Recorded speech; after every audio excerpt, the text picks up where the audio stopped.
Hello. It's nice to see you here. I want to first welcome everyone. Welcome to today's episode.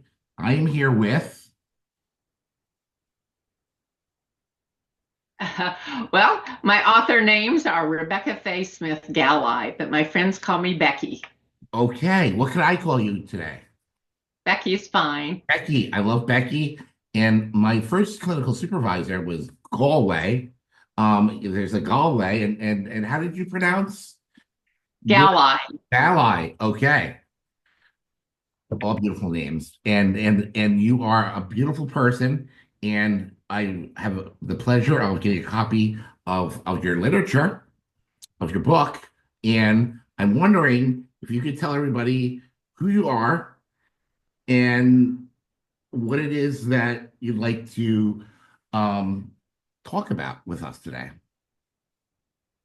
Well, I am a writer and author. This is my second book, Morning Fuel. Okay. And the reason I wrote it was because my first book, called Rethinking Possible, Okay. that chronicled my life about adjusting to a lot of things. I've had, as my sister likes to say, quite an adventuresome life.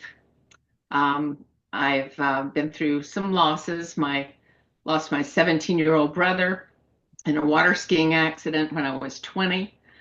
I married the man of my dreams, and we had four children, but unfortunately, two of them had severe special needs, epilepsy and autism. Okay.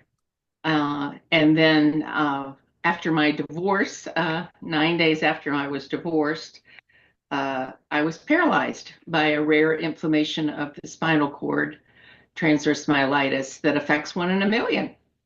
So, uh, my first book kind of chronicled this journey, and then my second book was a response to a lot of the questions I got, which was, how do you do it? How do you keep going? And one of the things my practice is to every morning try to start off on a positive note. And I have several things that I read every morning, little morning readings. And so I thought, why not write what I read? And so this is a book of collection of 365 little morning starters to try to fuel you up for the day. Oh, wow. What an introduction. What an introduction. That's why I like to have people self-identify and sort of introduce themselves like you did, because I can't say it like you. I can't say it like none of us. I think it's hard to speak for, we shouldn't be speaking for anybody, right? But like in general, just faux pas. But like, especially for a writer and an author and a linguist and someone who knows how to use language, right? People should that know how to use language should use their own language, right? Would you agree? I do. Yes. And I think a lot of our role too is to stay curious in terms of what resonates with people, where their pain points in life than what we've experienced can be helpful. So I always try to be curious about what most interests you and what would be most helpful to you or to the audience you serve. Sure, sure. That you said a lot there too. So before we talk about the books, both of them, okay? Can you tell us a little bit about like your day to day, what life looks like for you, and maybe where do these books fit into the context of your life a little bit? Well, Yeah, like I visual, like what I want people to think about who you are and like what your days look like and sort of just living for you, living life. So, as I said, one of my practices is to start the day in a positive way. So I try to get up early. Okay. I try to watch the sun come up if it's a sunny day. And if it's raining, my mother was one of the most positive people I know. Well, she would call that liquid sunshine. Oh my God. So I get up, try to get inspired by something that I read, and then I try to take the day and look at it, and I do a little journaling. I talk about the things that kind of give me structure. Uh, During the last few years, I was hospitalized for sepsis for a couple weeks, and when I Oh, came home, I was very impatient with myself about my progress. So I thought, well, let's track this. So one of the things I journal about is in a couple different categories. My body. How is my body today? Is there any aching parts? Is something getting better or something getting worse? And then I journal about life, like what happened yesterday. How did that go? And then I journal about my mood. And that's really important, is to be very honest about kind of the mood that I'm in then. And then my plans. What are my plans for the day, and what did I accomplish from the day before? And then I take some time to think about what I'm grateful for. And I try to list three things that I'm grateful for. And then any insights that I might have had when I compare yesterday to today, or I journal every day. I journal in a different colored pen, so it's easy to keep track of the days that way.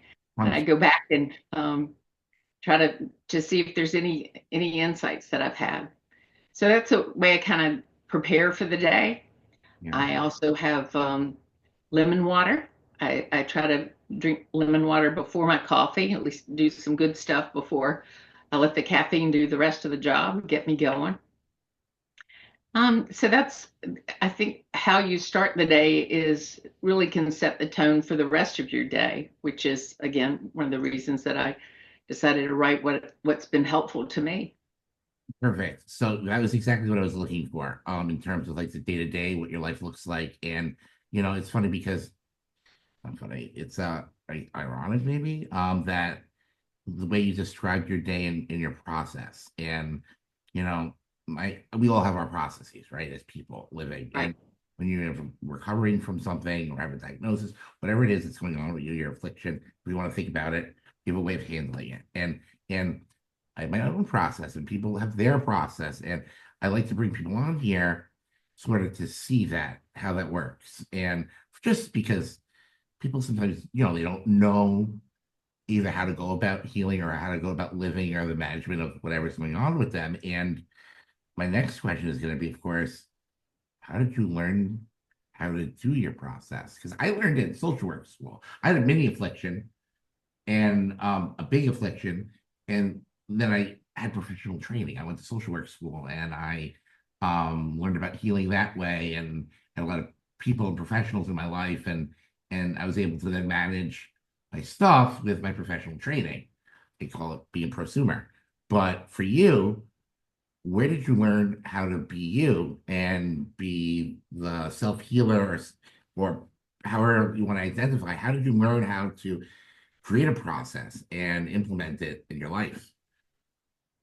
It's interesting. I didn't really give my parents much credit until I wrote the first book, and I realized that I had a front seat as a 20-year-old to watching parents move through the grief of their only son, their 17-year-old son, who he was that kid. He's president of the student council. He wanted to be an attorney. He was a musician, he's student leader, church leader.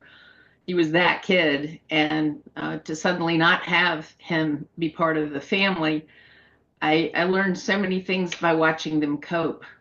And one of them was to be very honest about the pain and to not sugarcoat it, to not pretend like everything was normal.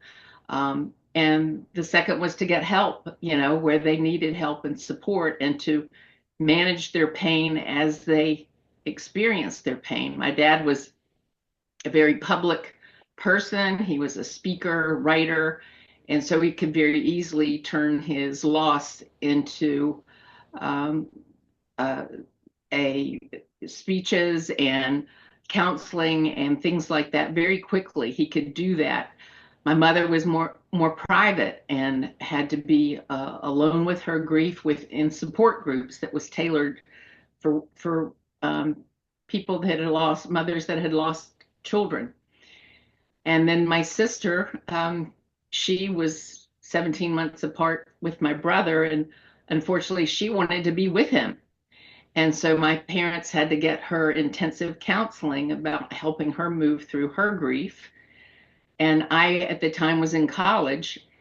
So my support system didn't know my brother as well as my sister's support system, because that whole entity was in grief. Not only my sister, but all of her friends, his friends were entwined. I was in a different setting. And so my friends could understand, but they also helped me keep moving through it because we didn't dwell in it as much as my sister had to because of her circumstance. So I learned in that grief is, as I like to say, as unique as your fingerprint. We all journey differently, but the one common thing was that being honest about it and figuring out who could support you. I like to say, who's in your boat with you as you move through this stormy sea, who can help you, and invite people to help you that can really be helpful. And if they're not helpful, don't invite them.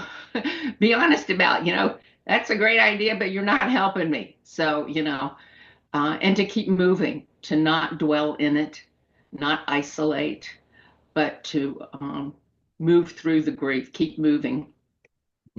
So I have to credit my family, my family experience. Family, your parents. It's interesting that you say that. So, um, I don't, I honestly, I don't credit my parents enough. People will sort of nudge me sometimes and have me mention them or talk about them, and then I will expound upon it. But the truth is, I learned a lot about. I learned a lot about keeping the body going and caregiving and like I guess supervising people, monitoring them and all that sort of stuff. For my mom who took care of her mother with dementia until she had finally passed for over a decade. It was like 15 years, and I watched. I was a adolescent at the time, still living at home, and I would go over with her, and I would just watch and see and do and ask questions, and I talk to my grandmother's health aide, and we still talk today. And so you can imagine how much I was there and how present I was. But like you're saying, I learned sort of from her, at least initially, enough to have a strong foundation in learning about healing to keep going. And definitely, and then eventually when I got sick after, I watched them take care of me for as long as they could until I got on my feet. And so like parents and family can be huge, can be huge. And I guess it's not just the language, liquid sunshine. They really did offer more than just words, it sounds They did. It was their actions, and I think that's how we really learn by watching others. like. And we can sound bites are good, but it's like the living color example, living, breathing right beside you, that we can learn best from. It's true. It's true.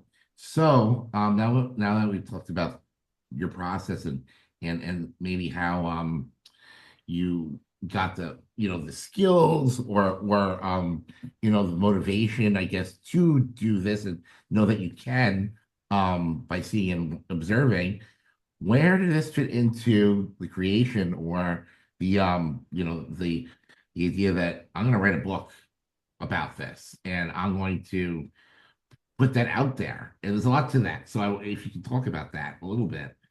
Sure. So it was very interesting. I never thought I was going to be a writer. I was a sales and marketing gal for IBM Okay. when I was paralyzed, and so the what happened was my dad had written an article in a newspaper, and one of my high school buddies I hadn't talked to in 15 years saw it, and this is 1997 when email was just becoming popular. There weren't blogs or social media or any of that kind of stuff. And so he wrote me, he said, Becky, is that you? Was the subject of his email to me. He says, I've heard you've got a strange in infection that, caused this. Tell what happened.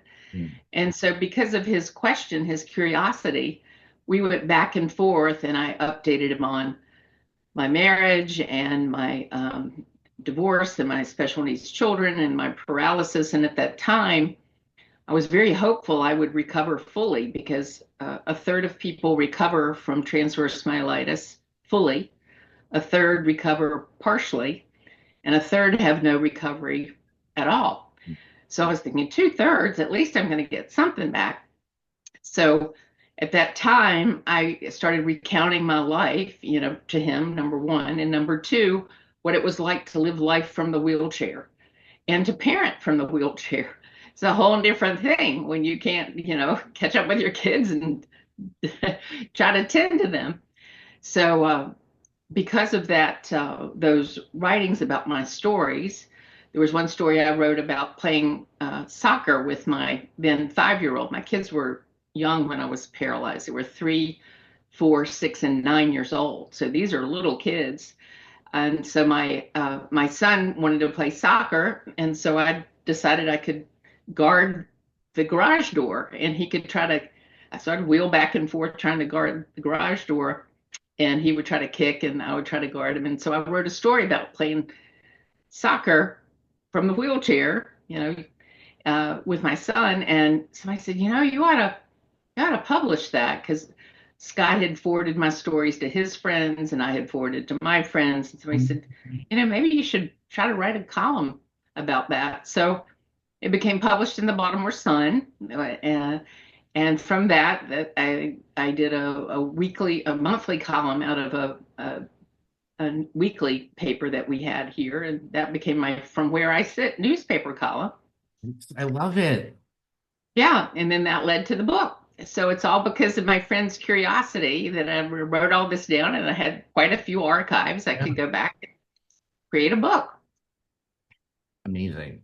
Amazing. I'm gonna definitely when we this becomes a when we circulate, disseminate what we're doing here today, I'd love to be able to maybe see a copy of maybe a first article or something from that segment, that series, to include just to show your journey a little bit in terms of writing as a writer and author.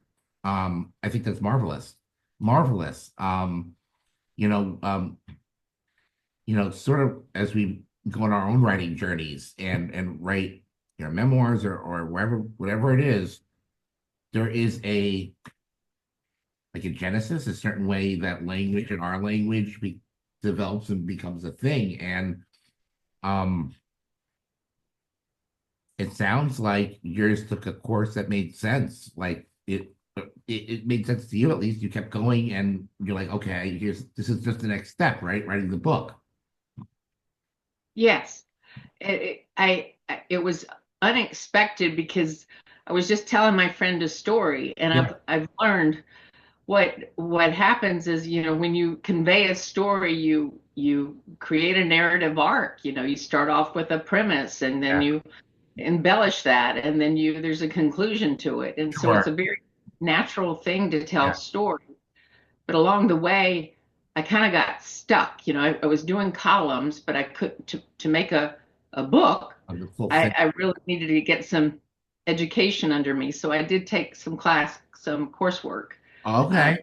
to get that underneath me to make sure that I could make it the best it could be. And sometimes we need some education along the way to support what's natural. So how did you know that you needed that? Because like, you're writing a column and a weekly column, you're telling short like vignettes or some stories, they stand on their own, whatever, from week to week. And um then as you say, okay, I'm gonna put this book together, and did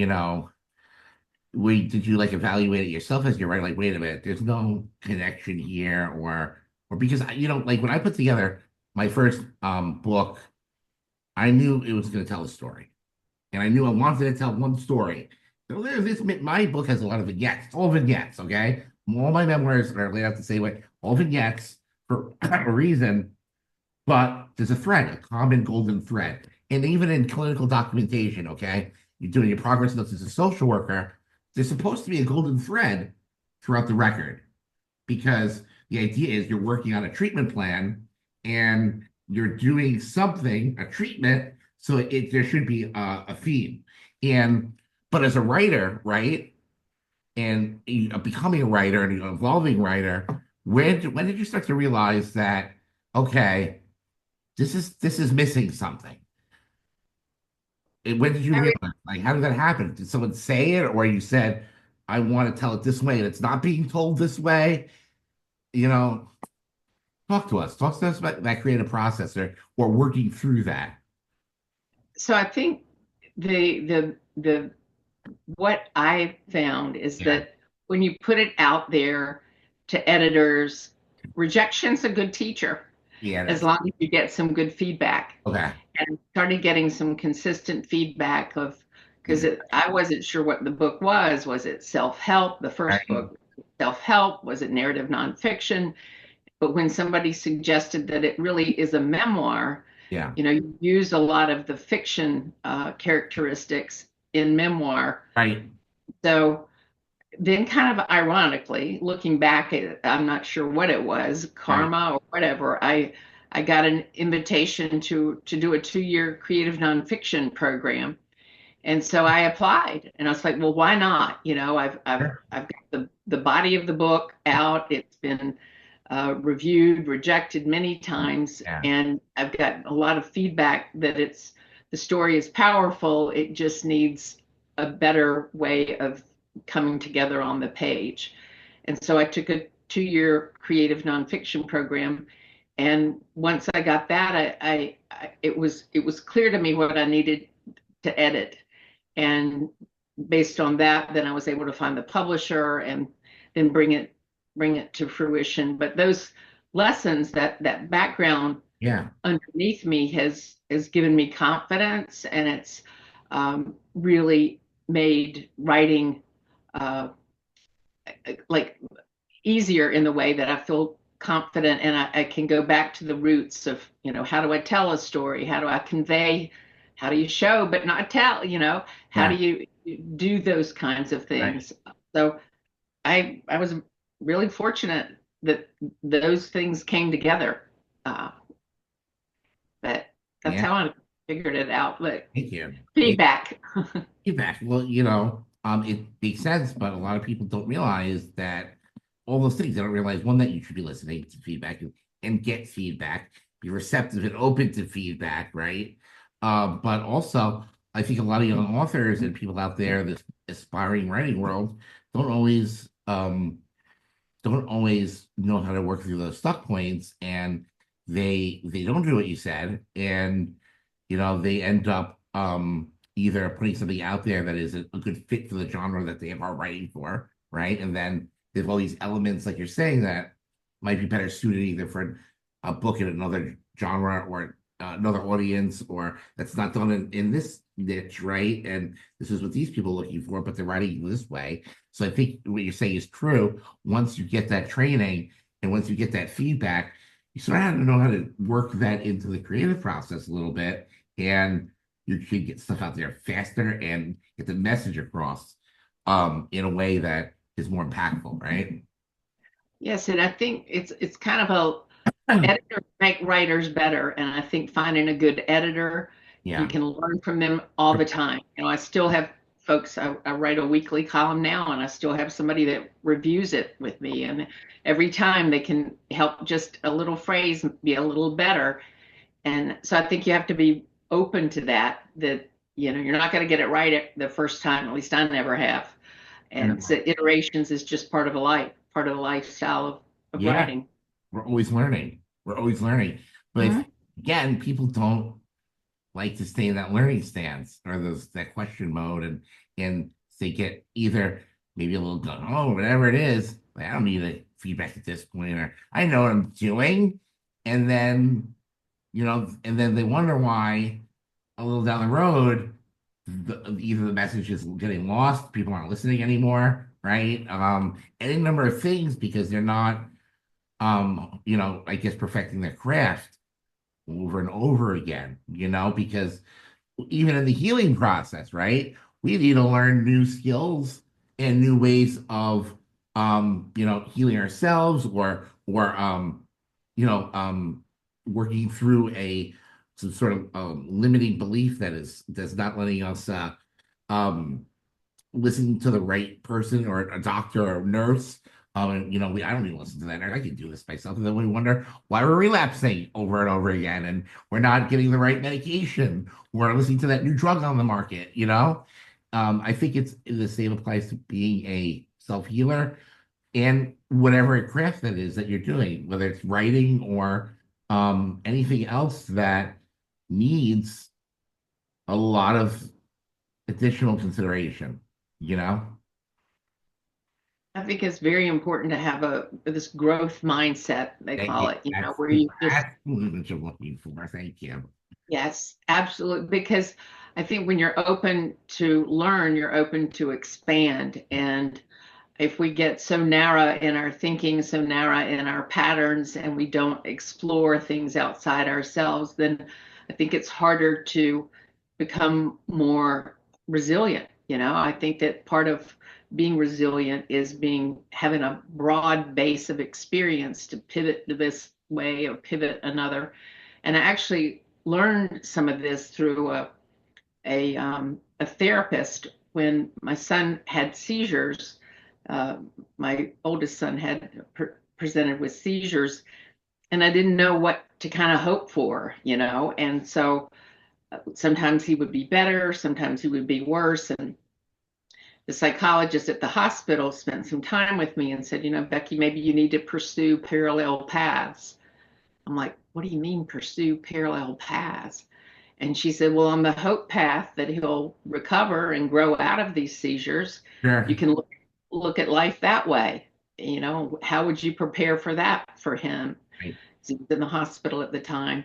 And then on the other path where he doesn't recover and the seizures get worse or stay the same, and you've got to look at life in that situation. And so she said, you can go both paths at the same time. Spend some time thinking about this and preparing for that, spend some time thinking about the other. And so, but either way, you're moving, you're growing, you're learning, you're preparing. And so, as it turned out, he didn't outgrow the seizures. And I was prepared for that. And it was a lot easier to accept based on preparation than it would be to all of a sudden I've been thinking he was coming home. And then, like, no, they're telling you. So I use that but my daughter has autism. Was she going to outgrow that or not? And my paralysis, was I going to recover or not? My marriage, was I going to be divorced or not? So if you just keep growing and learning and preparing, then I think it's a healthier way to set the basis for acceptance, which is what this is all about, accepting what you can't change uh, for that next step. So that's a real tool I use a lot in dealing with uncertainty. Oh my God. Yeah, so it's a tool I use in the therapy room, office room, too. And it's also a tool I use with myself in recovery from, the management of my schizophrenia diagnosis. I have to have a growth mindset. But like in the therapy room as a practitioner, it's sometimes hard to explain this to patients or clients, and it's sometimes hard to help them along with that process too. I find it's very difficult, for me at least right now, in the level of skill set I have, in terms of the work that I do. You know, sometimes it's hard to know when people are even ready for that conversation and how to go about this way of thinking. They're not ready at all, or they're just they don't think of therapy or recovery in that way. And you can't even have a conversation with them about it, because they're just not receptive at all to listening. But I guess you're right, it harkens back to the whole thing where you have to be ready and you have to be open to learning, or else none of this works. None of this works. Well, Okay. remember being in that therapist office, and I was just I couldn't figure it out. So I was ready to learn. I was receptive. And Yeah. I think when we hit that wall and it's like, I have no idea what I'm supposed to be doing now. One minute he's this way, the next minute he's that way. And the parallel paths just gave me a framework for looking at a complex situation, saying, okay, there is something I can do. I can pursue both paths at the same time. And I felt good to be in gear because I felt like I was idling in neutral.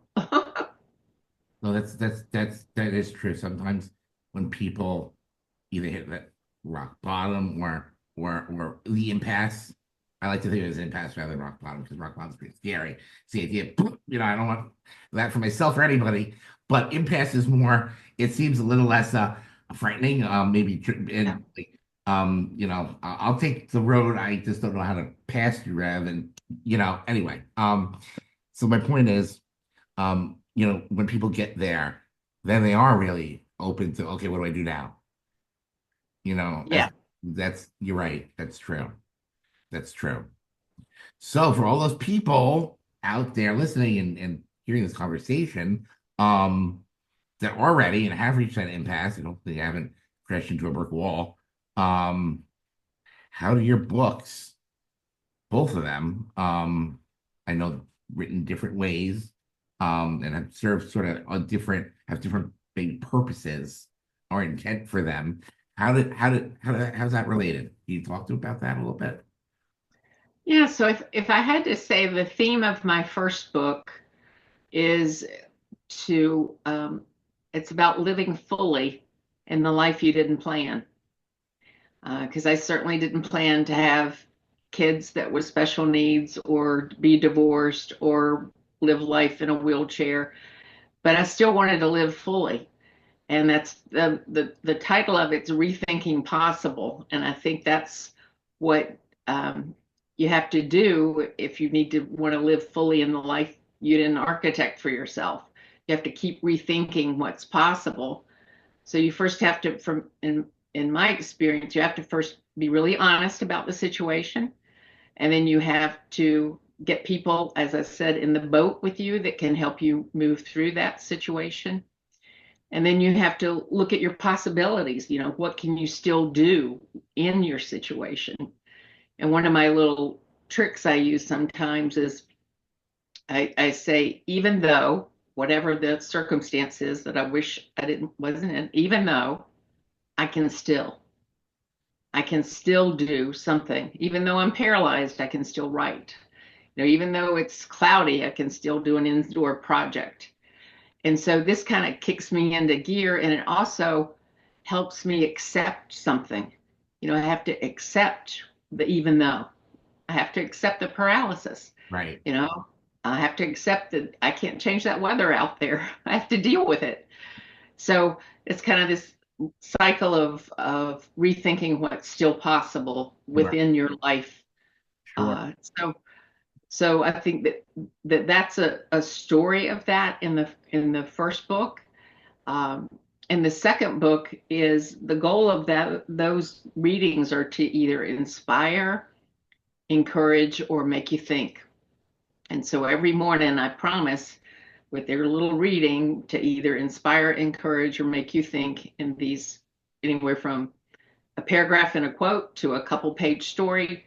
So that was my design point for that book, was to try to kick your day off fired up to get through the next 24 hours. Makes a lot of sense. A lot of sense. Get out of our, defeating thoughts or problematized thinking. Get out of this funk that we're in and start doing what we can. Right? Yeah. Because we just have to stop thinking. Not altogether, but stop thinking about what's not working or the problem and start doing. Yes. Kicking yourself into gear sometimes can take a lot of Oh my self-management, God, but yes. I've found it's worth it.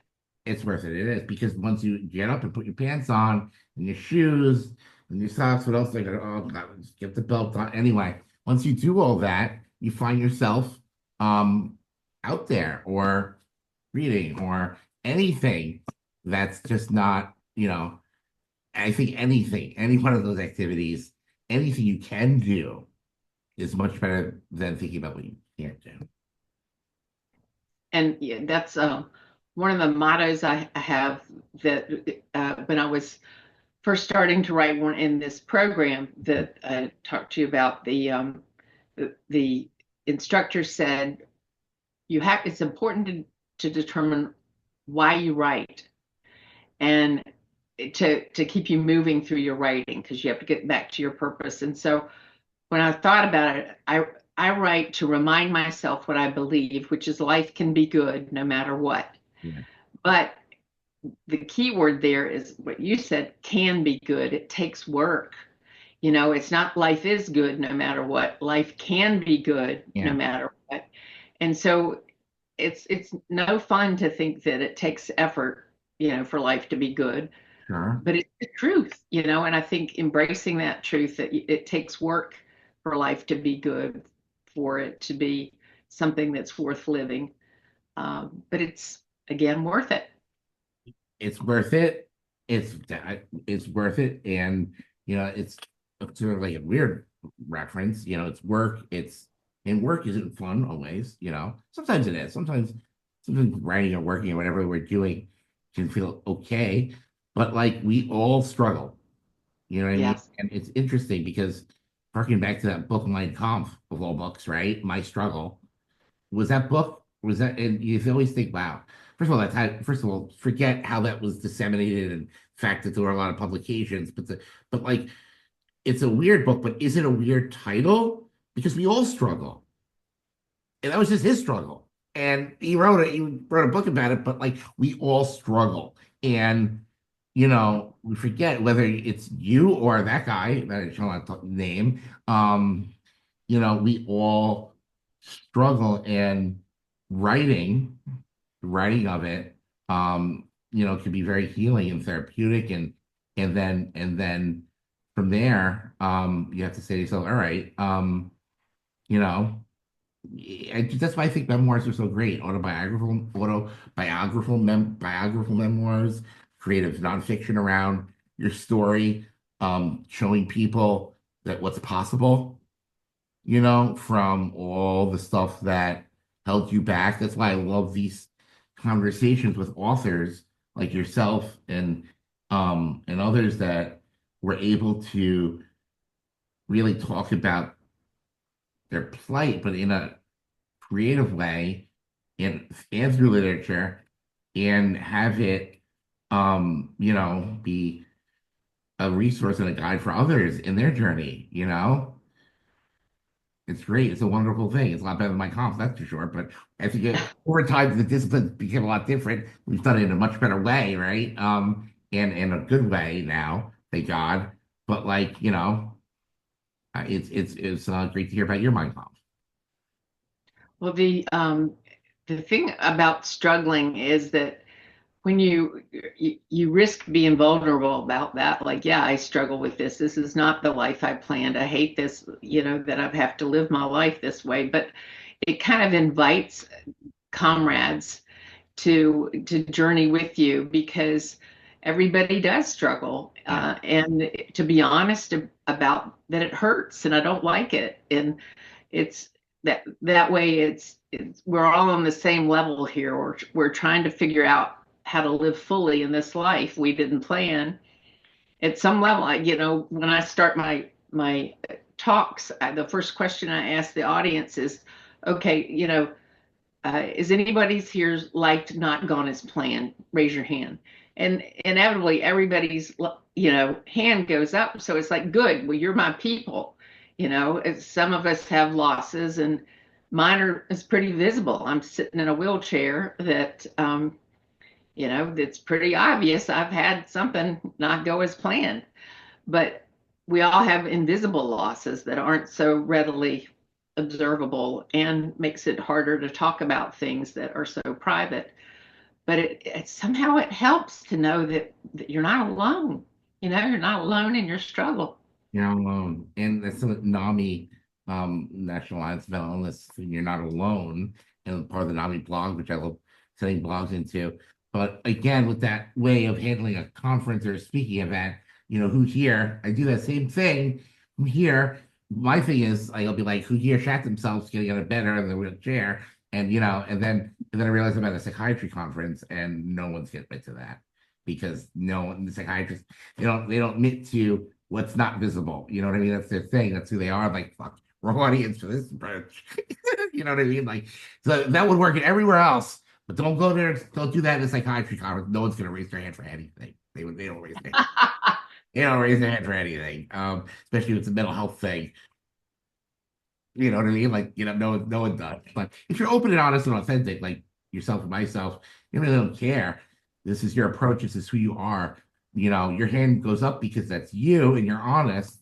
And maybe the person that's afraid, right, to raise their hand, will next time. Yeah, Yeah. they will next. Or you could get them, okay, if your life's gone as plainly, then you should come up here and talk because now let me change places with you. Like that. I'm going to use that the next one I go to. You see if that works, and I'll get on that. Good. That's good. That's good. That's why I share because I learned better, better ways of handling myself in these situations. So wow. Okay. All right. So we covered a wide range of topics, just talking about, how you put the theory of your books, your writing, your history, a little bit about how you see the world and how you see recovery, and healing. And, you know, um, if you could like say anything to people listening about healing, recovering, being a writer, um, you know, um, you know, whatever it is, what would your message be to people that hear you and see what you've done and all that you've created and that are looking to do something special with their lives too? What would you say to them? I would say keep going and being persistent, being curious and open to see what you can learn because behind every loss, there's a great learning waiting if we're ready to dig in and try to understand it a little bit more. So, and sometimes it's often the journey itself as opposed to the accomplishment where there's the most growth and meaningful opportunity to connect with people and learn more about yourself along the way. So I think I say just keep going. One of the ways I sign off my little column is on we go and on we go. And I just have to make sure when I do self-management for myself, I have something to look forward to on the calendar. That's one of my strategies for managing myself because it can get exhausting trying to just live this crazy life of mine. But if I have something to look forward to, it makes it a lot easier. Thank you. Thank you. And I'm sure your books are going to help a lot of people with that. A lot of people. Um, Hope so. hope so. But thank you for talking with me today. And I want to put in the chat, the description of this video, links and everything about you and how people can access your material. And I think everyone's going to get a lot out of learning more about you. I think and just reading and discovering it just in more detail everything that we talked about here today. But just want to thank you for um for never stopping and for keep going because we wouldn't be here today talking about it without that. And I think if everyone keeps that in mind, we'll have conversations like this with other great people in their lives too. You know, Well, thank you. It's an honor to be here and a pleasure to be with you. Thanks so much for having me. thank you.